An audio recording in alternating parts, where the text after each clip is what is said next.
Welcome everyone to our fifth session, our fifth drop-in session of the year.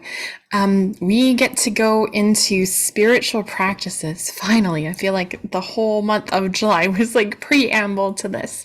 I love this part because we get very practical methods to apply what we've been learning, to seek God, to build a deeper and stronger relationship with Him. So these sessions are all focused on how God teaches us in His Word to stay emotionally healthy and spiritually alive in the chaos of the modern world, and very specifically and clearly how we can practice this and live it out faithfully. And as I mentioned, we are at the part in our series where that last bit is going to get emphasized much, much more. As with the other sessions, most of this content has been distilled from John Mark Comer's study, The Ruthless Elimination of Hurry. And I'm hoping that you get as excited about all of this as I do. These are going to be absolutely excellent practices for us to add to our lives, or even just change how we're approaching our lives. So these sessions are a great invitation. They are an invitation to take a deep breath, to lay aside our phones and our to-do lists, our work in every form, our schedules and our obligations, all of our doing and producing and earning and managing and maintaining. It is an invitation to let our hearts slow down, to let God take care of the world, including our personal world. It is an invitation to come away with Jesus to a quiet place and get some rest. It is an invitation to come to Him, all of us who are weary and burdened, trusting that He will give us rest. We are going to study together how to take His yoke upon ourselves and learn from Him, because He is gentle and humble in heart, and He has promised that we will find rest for our souls. Because His yoke is easy, His way of doing things, His all of His tools to handle life, and His burden is light.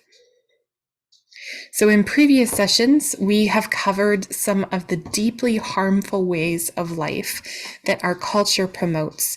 And we've contrasted that with the way of Jesus, how He demonstrated this when He lived on earth as a human being. And we've looked at how we are to live according to how God has created us as human beings with human limits. Now, we've also discussed how Jesus calls us to a way of doing life, an easy yoke that provides us with tools and practices that help us handle the burdens of life well. And this easy yoke includes the practices of Jesus, or as they are traditionally known, spiritual disciplines. I'm not going to rehash any of that today. If you want more information, please go check out those sessions online. They'll be in the same playlist as this video. And as always, if you have any questions or comments from any of the sessions, no matter how long ago they were originally posted, please do get in touch. Now, our session today is on the spiritual practice of silence and solitude. It sounds like two practices. It is not. These go hand in hand, two aspects that are met in the same practice. So to begin, we're going to look at how this showed up in the life of Jesus, and in particular, Jesus' relationship to the quiet place in the Bible. The section that we are going to reference for the next little bit here comes from Matthew 3, verse 13 to 4, verse 5. John Mark Comer writes, at the end of Matthew 3, there's a fascinating story about Jesus' baptism. When He came up out of the water, there was literally a voice from heaven saying, "This is my Son, whom I love. With Him I am well pleased." This is the launch pad from which Jesus is sent out into the world. But in the very next line, we read this. Then Jesus was led by the Spirit into the desert to be tempted by the devil. After fasting 40 days and 40 nights, he was hungry, and the tempter came to him. Now, the word there, eremos, Greek, means desert, deserted place, desolate place, solitary place, lonely place, quiet place, or wilderness. And depending on your translation, you may see several of those terms used when it's the Greek word eremos in the original text, or it may stick with just one of them. Now, as we read through the Gospels, there are several accounts of Jesus in the eremos, but this is the first, and it is a starting point for his ministry and mission. Now, we can ask some questions reading this account. First of all, why is this the first thing that Jesus does? Why does the Holy Spirit lead Jesus into the wilderness to be tempted? Why is he there alone? And why after 40 days of fasting? John Mark writes that for years this story made no sense to me because I thought of the wilderness as a place of weakness.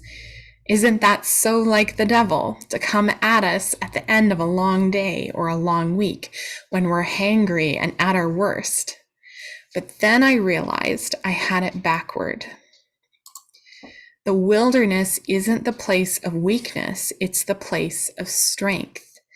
Jesus was led by the Spirit into the wilderness because it was there and only there that Jesus was at the height of his spiritual powers. It was only after a month and a half of prayer and fasting in the quiet place that he had the capacity to take on the devil himself and walk away unscathed.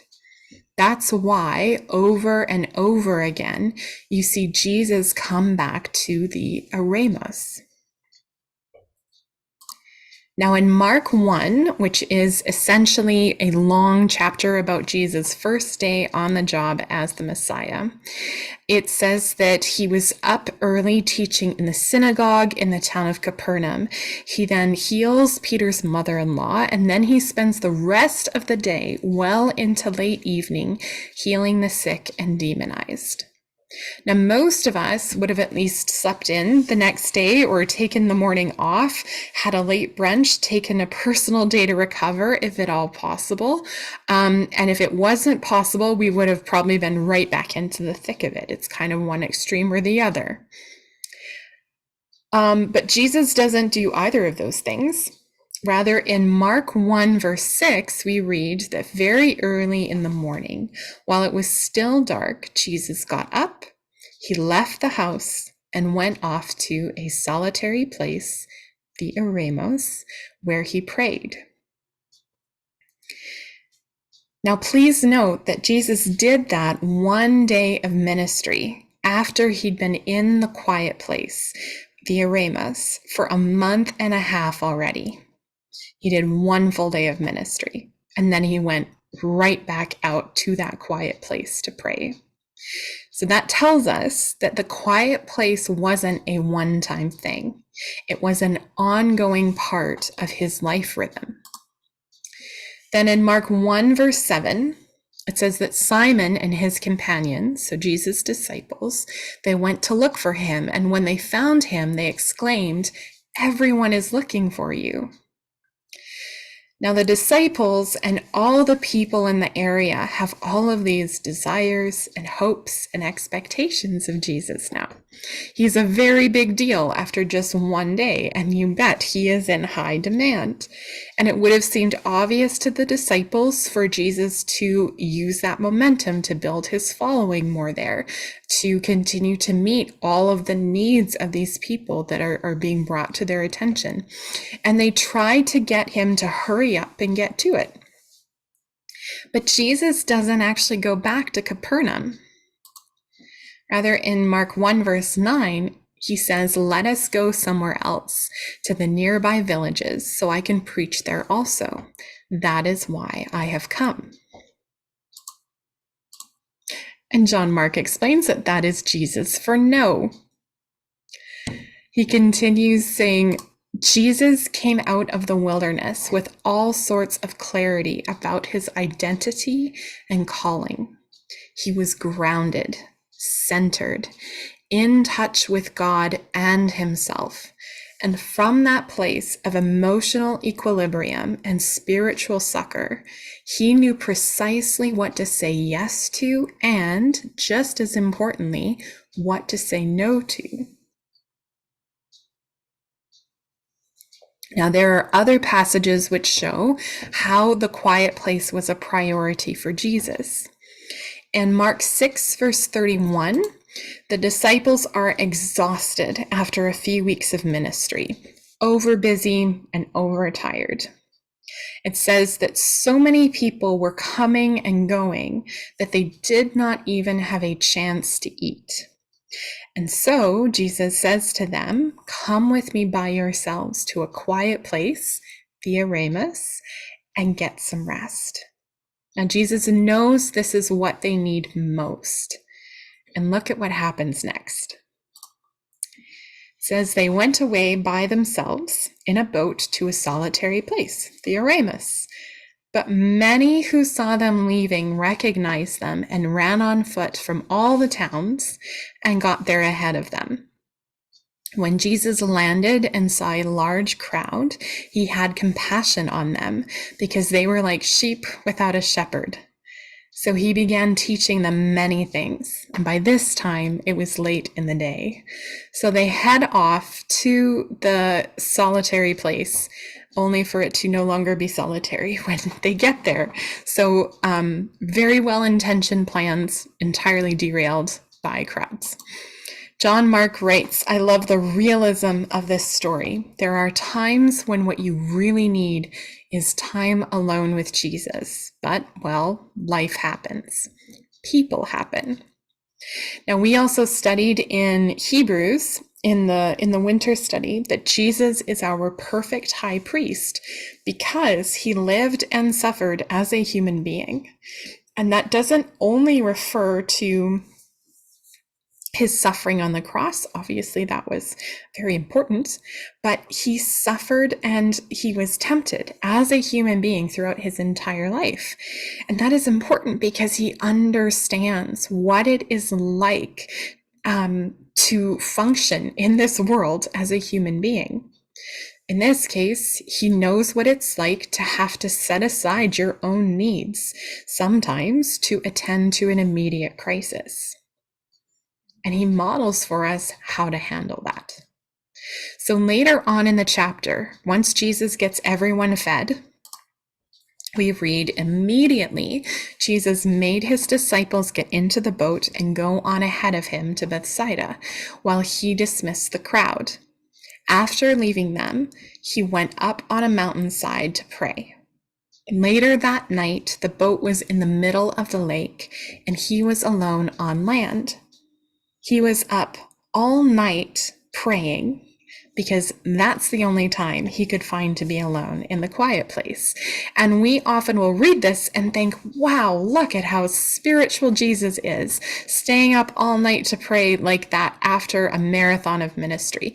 And he is spiritual. We don't want to diminish that. But it was strategic in this case. It was demonstrating a priority in his life. He's not showing off his spiritualness. He is communing with the Father because he knows, okay, this is the top priority, not sleep at this point. John Mark says, because he knew that time alone with his Father was even more important than sleep itself. Now, I want to point out here that we can get ourselves into trouble thinking, oh, I can do everything. I can meet everyone's needs and wants, and I can spend time with God by just sleeping less. And this is an incredibly bad idea unless sleep happens to already be occupying more than half of your day. As we will see, there are also several accounts of Jesus sleeping in, of him taking time off, observing holidays. He observes the Sabbath. Rest features prominently in the recorded life of Jesus, which tells us it probably featured even more prominently in what wasn't recorded. Jesus regularly attends to his physical human needs. On occasion, though, Jesus' quiet time with God looked unusual because that's what worked and because he knew that it required that level of priority. Now, Luke records Jesus going to his quiet place 9 times. In Luke 5, verses 15 to 16, it says, "Yet the news about him spread all the more, so that crowds of people came to hear him and to be healed of their sicknesses.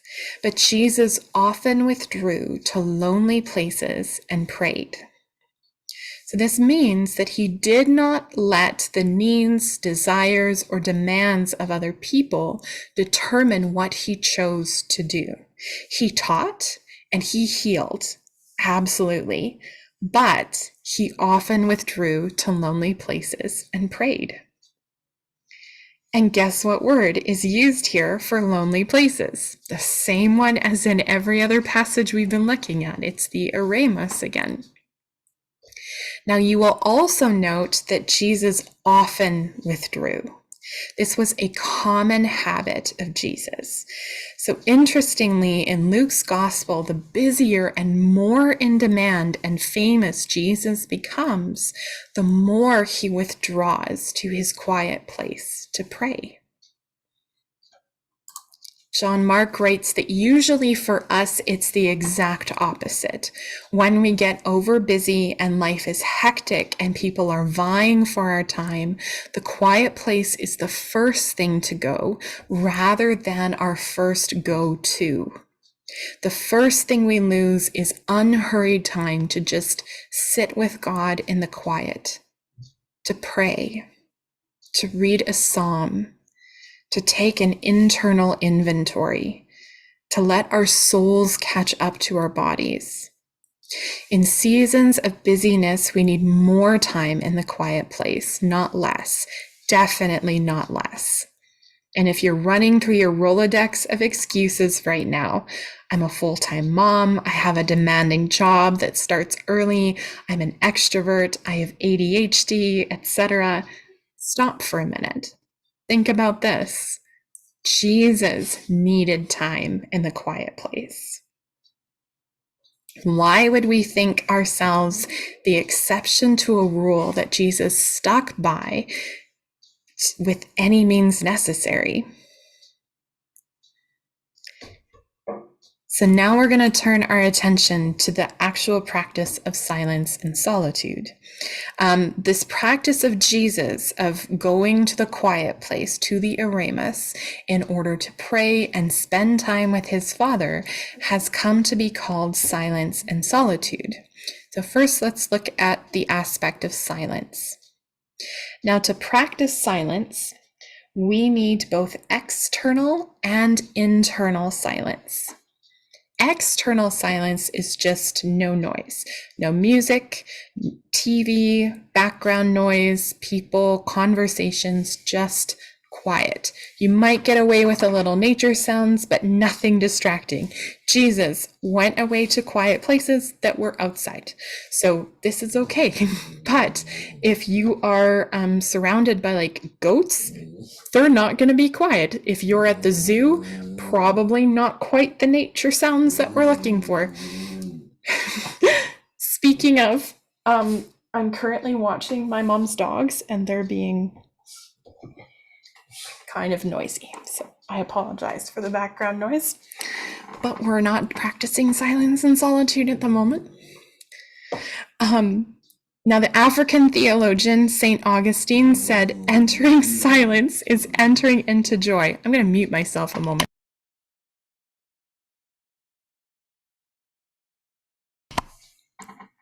Thank you for your patience.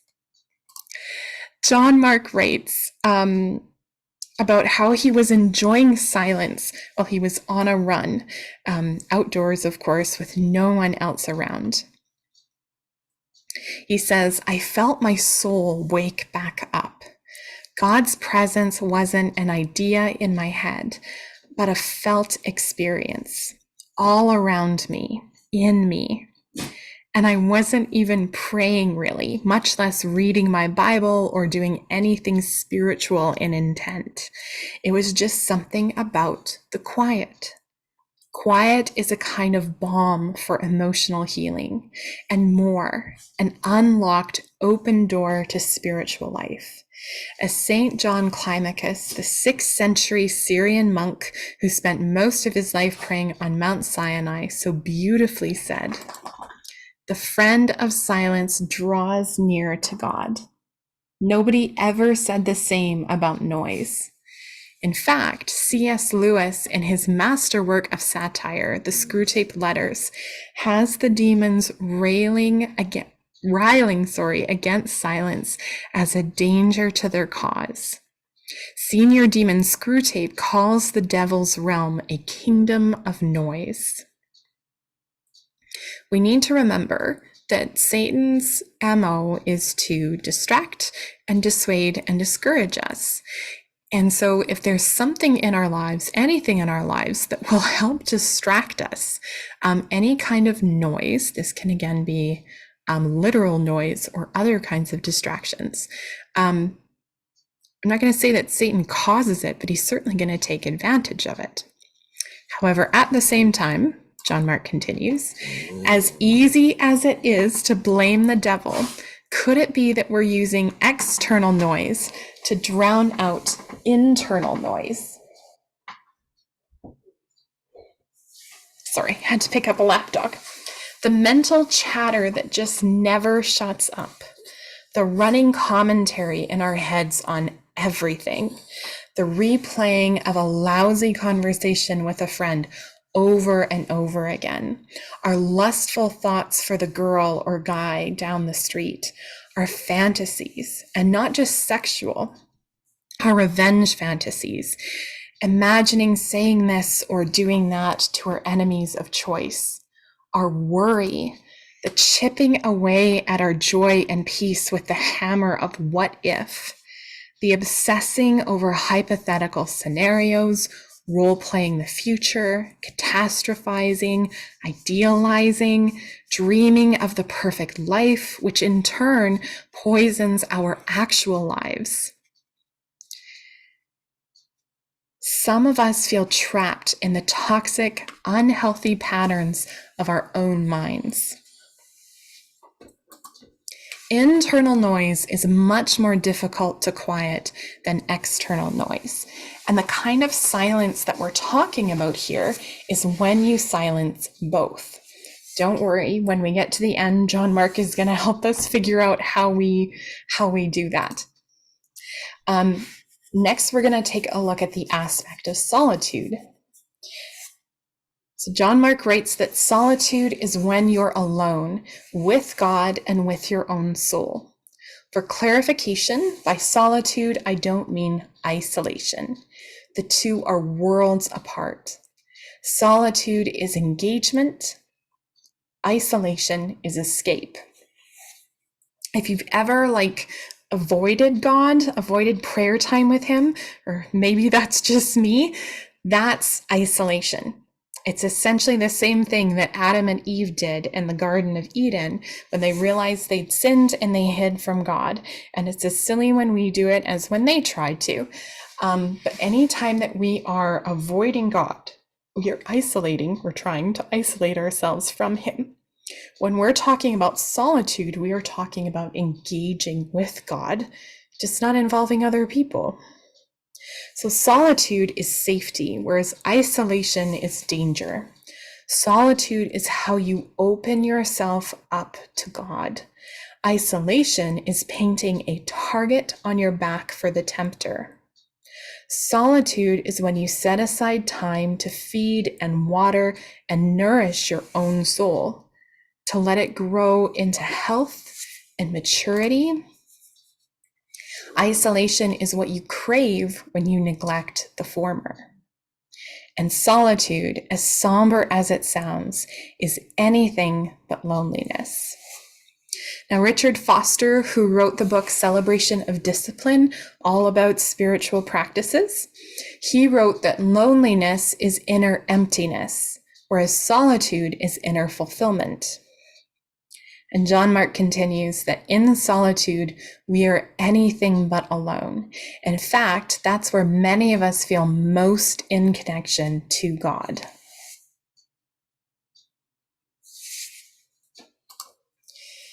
Now, one of the biggest issues in Christians' lives today is how separated we feel from God.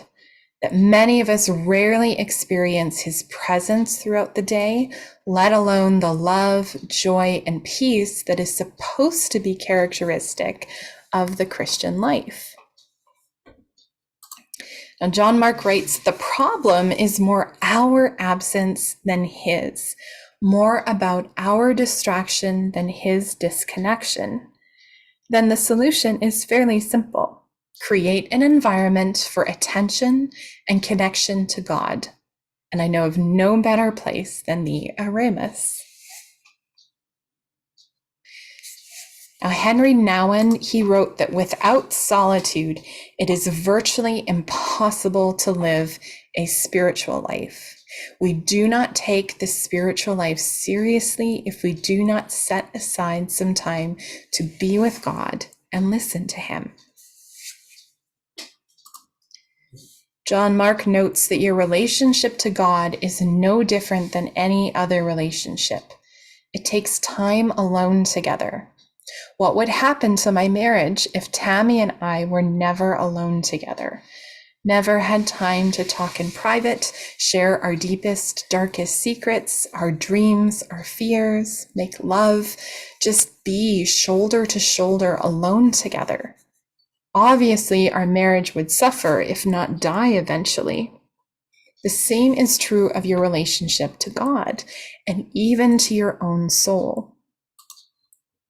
If you love God the Father and want a living, thriving relationship with him where you experience his presence all through the day, then you need to carve out time to be alone with him. When we don't practice this Jesus soul habit, we reap the consequences. We feel distanced from God and end up living off somebody else's spirituality via a podcast feed or book or one-page devotional we read before we rush out the door to work. We also feel distant from ourselves. We lose sight of our identities and callings. We get sucked into the tyranny of the urgent and not the important. We feel an undercurrent of anxiety that rarely, if ever, goes away. This sense that we're always behind, always playing catch up, never done. Then we get exhausted. We wake up and our first thoughts are, already? I can't wait to go to bed. We lag through our days, our low-grade energy on loan from our stimulants of choice. Even when we catch up on our sleep, we feel a deeper kind of tired. Then we turn to our escapes of choice. We run out of energy to do what's actually life-giving for our souls, say prayer. And instead, we turn to the cheap fix, another glass of wine, a new show streaming online, our social media feeds, or porn, or insert whatever your cheap fix, your substitute might happen to be. There's many. And then we become easy prey for the tempter, just furthering our sense of distance from God and our souls. Now, one of the reasons we become such easy prey is simply because we're not meeting those needs doesn't make them go away. We instinctively try to fill those needs somehow. If I'm not filling it the way I am designed to have those needs filled, I am going to attempt to find substitutes. And Satan is more than happy to twist those substitutes into something worse. This is where addictions can come from. And I'm not just talking about what we perhaps classically think of as addictions. It is any kind of dependency or idol in our lives that is occupying a place it shouldn't. In and of itself, it might be fine, might be. Some things are inherently bad. We understand this. Wine is not inherently bad, but if I'm depending on it to get through a day, if I'm depending on it to feel normal or to feel some kind of peace, definitely it's going to be a problem. Same thing with escapist practices, tendencies, like watching TV or listening to music or going on trips. There's lots of ways that escapism can show up in our lives. Now, those things in and of themselves, they're not bad. But if I'm using that to try to escape stress or anxiety or conviction or responsibility, or simply because my normal life exhausts me, then those things can end up occupying a place in my life very easily that they're not meant to, and they are not going to fulfill me. It is going to feel like a very temporary solution. It does feel kind of satisfying in the moment. That's why we do it. And eventually, we're going to need more and more until it doesn't work at all. And then we're still in the exact same place that we were, probably worse. This is why it is so important that we incorporate these practices and go to God to have our needs met. Because the next phase is then emotional unhealth sets in. We start living from the surface of our lives, not the core. We're reactionary. The smallest thing is a trigger. A throwaway line from a boss, a snide comment from a coworker, a suggestion from a spouse or roommate. It doesn't take much. We lose our tempers. We bark at our kids. We get defensive. We sulk. We feel angry or sad, and often both. But if we regularly practice silence and solitude, we find our quiet places, a park down the street, a reading nook at home, a morning routine that begins before the little ones are awake, and we come away. We take our time. Maybe it's not a full hour, but we're there long enough to decompress from all the noise and traffic and stress and nonstop stimulation of modern society. Sometimes all we need is a few minutes, and other times an hour isn't enough. Other times we gratefully take what time we can get. We slow down, breathe, and come back to the present. We start to feel. Now, at first, we feel the whole gamut of human emotions, not just joy and gratitude and celebration and restfulness, but also sadness and doubt and anger and anxiety.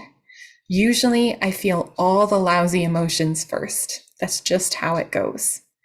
Often, those are the ones we feel first because those are the ones we were trying to suppress with the various coping mechanisms we were employing. And so they are going to come to the surface. But we are also going to have so much wonderful opportunity with the Father to deal with those emotions. And that brings in joy and gratitude and celebration and restfulness.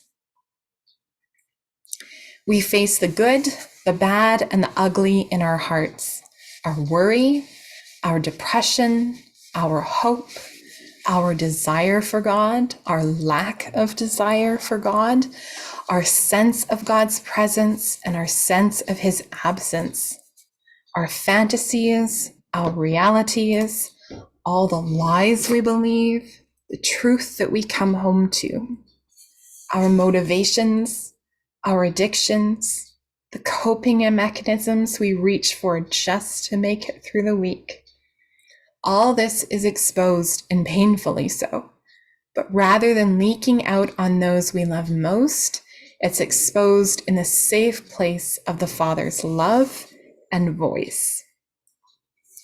And in our ears, we sense his voice cut through the cacophony of all the other voices, which slowly fade to the deafening roar of silence. In that silence, we hear God speak his love over us, speak our identities and callings into being. We get his perspective on life and our humble, good places in it. And we come to a place of freedom. Our failures slowly lose their power over us, as do our successes. We get out from under the tyranny of other people's opinions, their disapproval or approval of us. Free to just be us, the mixed bag we are. Nothing more than children with our Father, adopted into love, free to be in process, yet to arrive, and that's okay. In silence and solitude, our souls finally come home.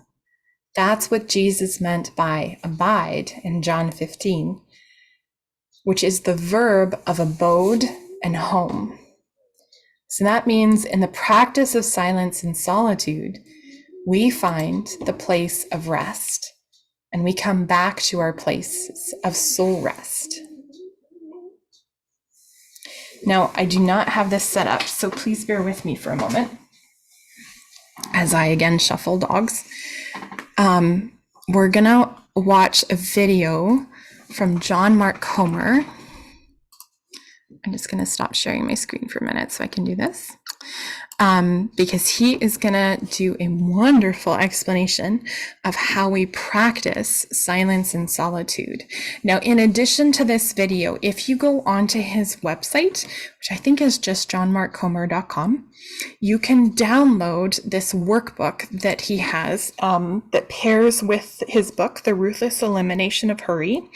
It's not, don't think of it like a traditional workbook. It's just a PDF file. And it's about 20-ish pages, and it gives you a whole bunch of different ways to practice these 4 spiritual practices that we're going to be going through in August. And of course, the first section is on silence and solitude. So if you are on the women's ministry email list, you'll have already received that because I sent it out before I actually recorded and posted this. So you already have it. If you come to any of the in-person ones, I am going to have hard copies of it every week for us until the end of August. But if you want, you can also go to his website and download the workbook there. It's really wonderful. He has different methods and strategies for you to practice these things. And you can experiment with them and find what works for you and your current context. He's wonderfully encouraging. So he's going to give us sorry, I just have to find my Zoom again. He's going to give us a rundown of the content of that here, but certainly if you want more detail or if you want something that's already taken detailed notes for you, I encourage you to get a hold of that PDF. All right. Here we go.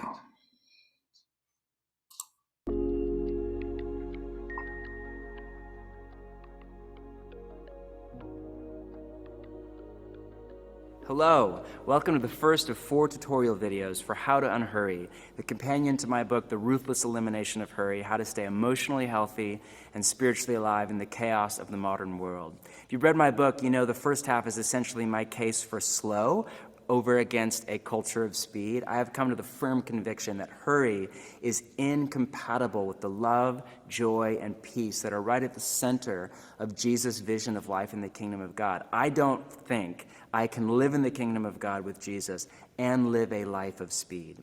But then the second half of the book is 4 practices for unhurrying your life: silence and solitude, Sabbath, simplicity, and slowing. And how to unhurry, and with this video tutorial, I just take you through kind of step by step some exercises to move into each practice, to move from the idea of silence and solitude, the theory of it, to the practice itself, to get it from your mind into your muscle memory, into your body, into your day-to-day life. To start things off, silence and solitude. Many people would call this practice the most important and the most radical and the most countercultural of all the practices in the way of Jesus. In silence and solitude, we come to quiet with God and with our own soul. You know, if you read the four Gospels, one of the first things you notice about Jesus is that he would oscillate back and forth between time in community and then time in the quiet place or in silence and solitude. He would live in this rich web of dense relationships, but then on a regular basis, he would sneak away to just come to quiet, rest, sleep, climb to the top of a mountain, get out in nature, and pray before his Father and come to quiet in his own soul. And if we are to live in what Jesus called the easy yoke, just this joyful, restful, loving cadence and companionship with Jesus himself, then we need to copy this same movement back and forth between community, but also silence and solitude. Now, to get you started in your practice, just a few things before we begin. First, you need to set a time and a place. A time, just whatever works best for you. For most people, it's first thing in the morning upon waking, but maybe it works better for you while the little kids are napping in the middle of the day or on your lunch break or after work on the way home before dinner or before bed. Just whatever works best for your personality, your stage of life, all of that. Then, a place. Find somewhere as quiet and distraction-free as possible. A quiet chair by a window, a park down the street from your house if it's a nice time of year, your living room, whatever works for you. Just get somewhere quiet where you can come to rest before God.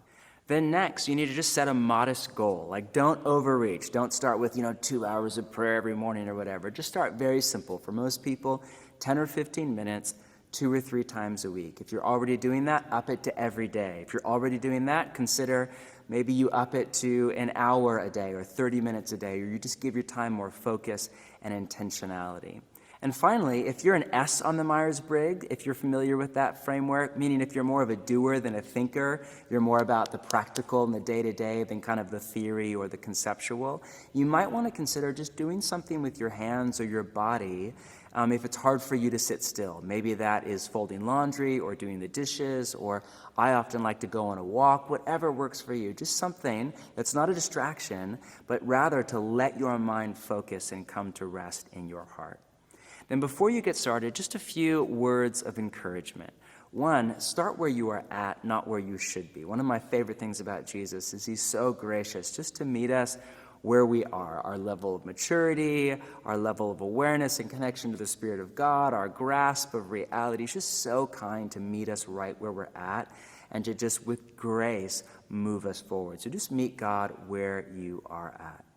Secondly, remember that you can't succeed or fail at this practice. Like, if you're a perfectionist or have that inner perfectionist, I feel you. Just release that side of you. Just let it go. Resist the urge to say, I'm good at this, or I'm bad at this, or that went well, or that went lousy, or I didn't like it, or I'm not good at it, or this isn't for me. Just let all of that go in one ear and out the other.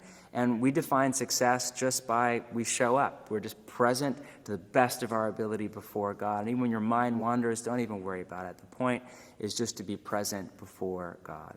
Now, I think we're ready. There are 4 exercises that I have for you. The first is breathing prayer.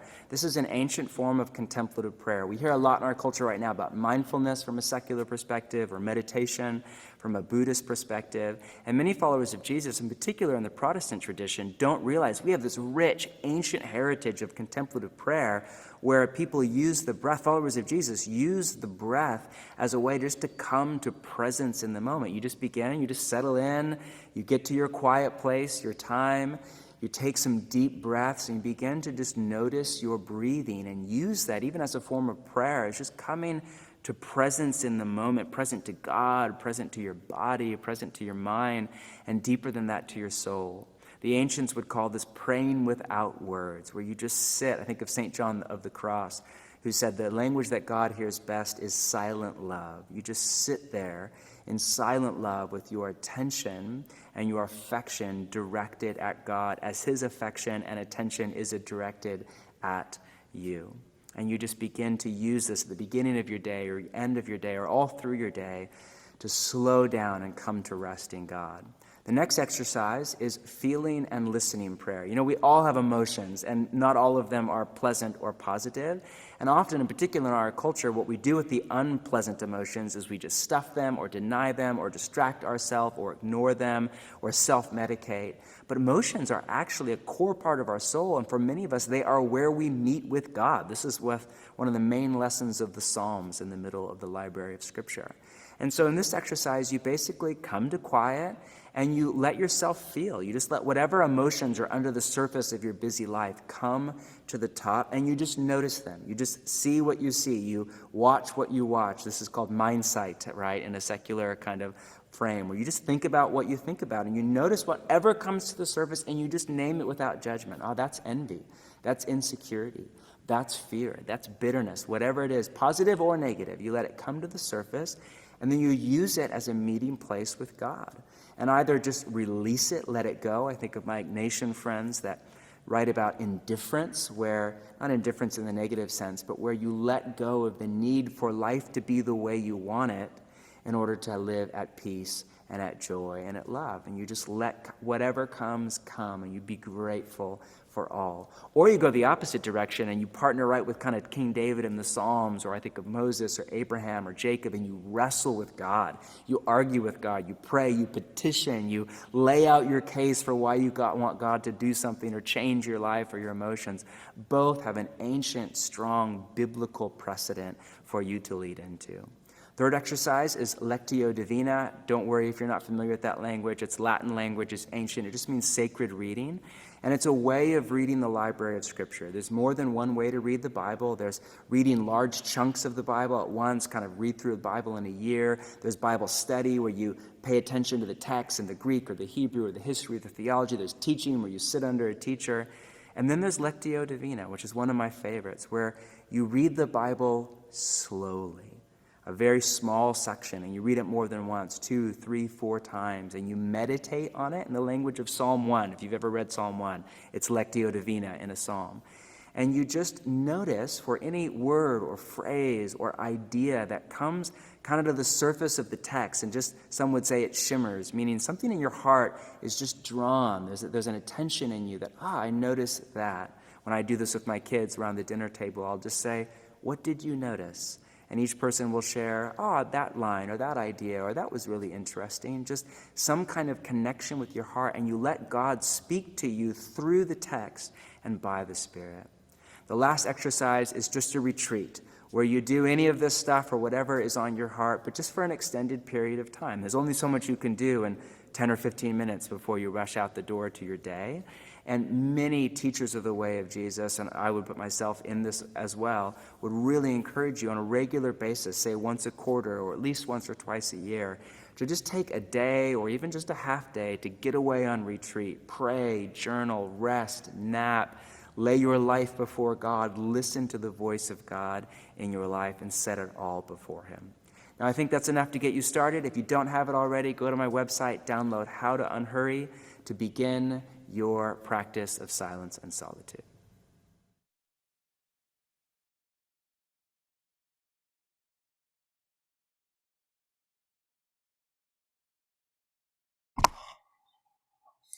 So just a couple of kind of final notes that came out of our discussion in the large group. Okay, my mic's still working. First of all, when he talks at the beginning about finding a time and a place, preparing a time and a place to practice silence and solitude, that is phenomenal advice, trust me. But I also want to note that you can have multiple times and multiple places prepared. It is really good to commit to one kind of primary time, but have some backups. Same thing with places. especially if you have just an interesting living situation, or there's the potential for different interruptions, different people's schedules perhaps are going to interfere with your practice of silence and solitude. It's good to have some backups. So you are not bound to having like just one time and just one place. And if you miss it, oh gosh darn. You can have options available, backups, because life throws curveballs all the time. The other thing I wanted to mention is if you are someone who already does this regularly and you're like, well, what do I do? Do I go from like 2 hours to 4 hours? Like how much further can we go? It's not always about adding in more time. It is more about just continuing in that pursuit of knowing God better. We have to remember that God is infinite and he is always willing and able to take us deeper into relationship with him, to grow us more. And so I think the first thing to do, if you're already practicing this regularly, if there's something that stood out to you, then you know the next step to continue to grow this practice in your walk with God. But if you're not sure where else to take it, ask God for an increased intimacy with him. Maybe try something new, something different in your practice of silence and solitude. Maybe one of those recommendations that John Mark Comer just gave us. And again, there's more detail if you download that document from his website.